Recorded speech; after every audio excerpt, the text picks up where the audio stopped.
Jesus says you are the salt of the world. But what does that even mean?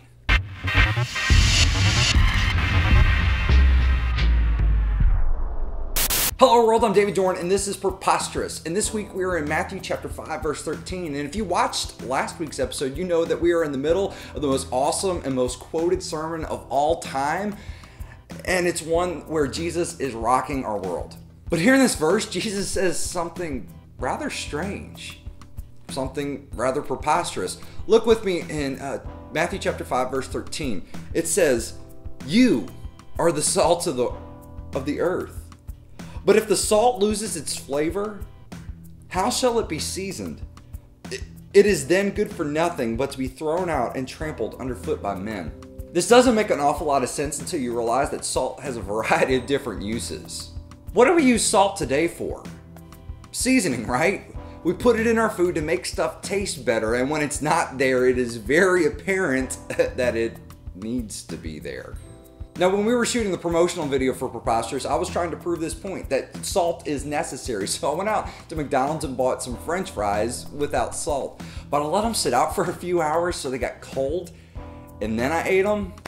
Terrible idea. I'm not doing this again, so you can watch this clip.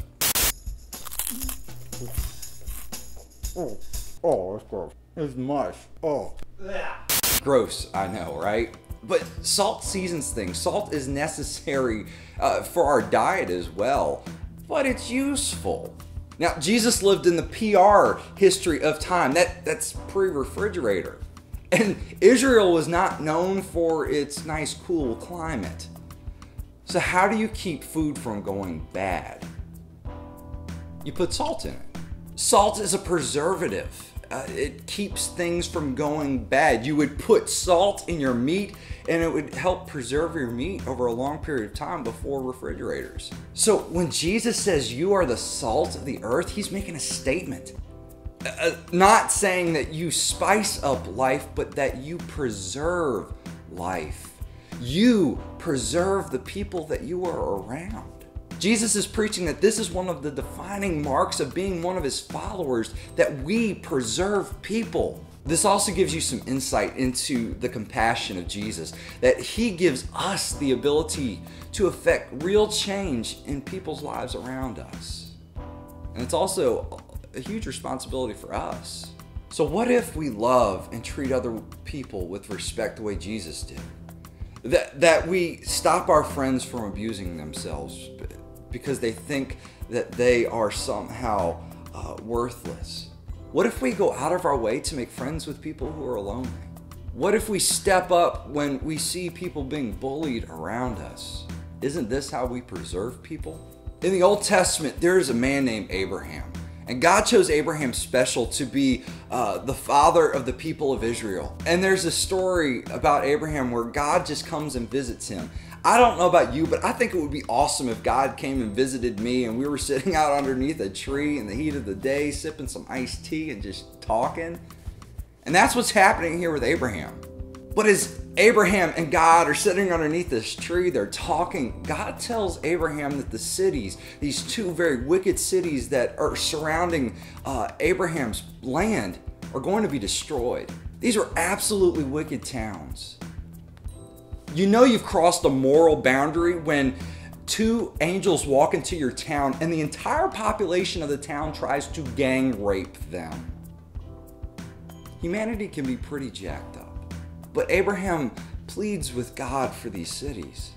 He asks God that if you find 50 righteous people in the cities, will you please not destroy them? And God says, okay. If I find 50 righteous people in the city, I won't destroy it. But then Abraham says, well, what if you only find 45?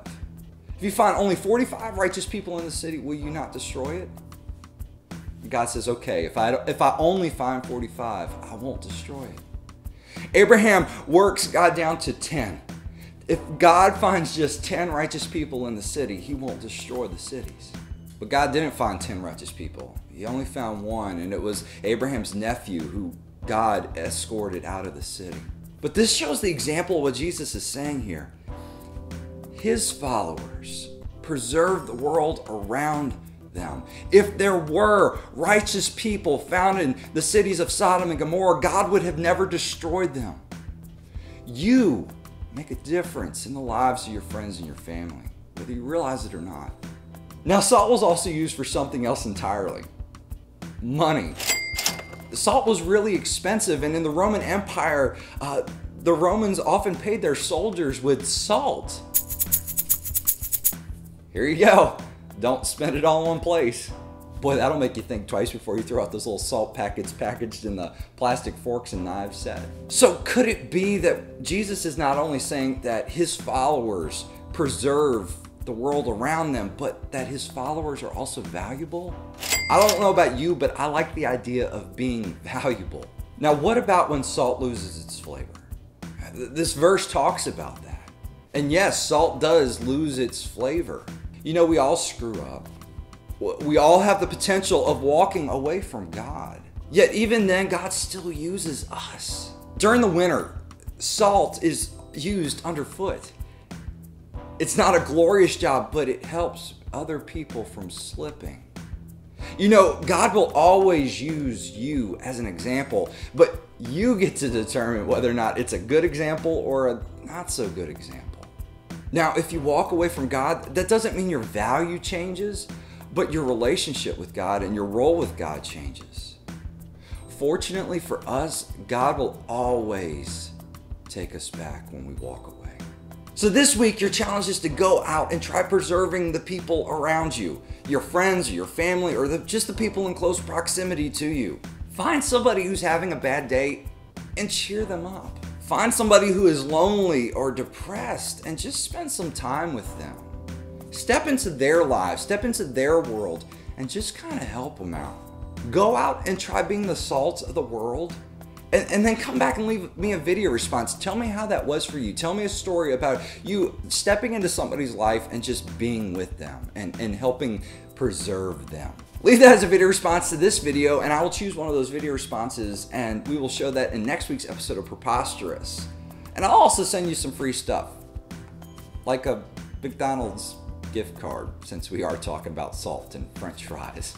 And make sure you share this video on your Facebook and your Twitter so your friends can see what you're interacting with and see how you're growing with Jesus. And maybe they can develop a relationship with him the way you are.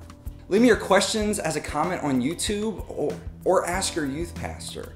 Or you can tweet me at I am Preposterous if this video has changed the way you think about yourself or Jesus. But I hope you have a great day. God bless.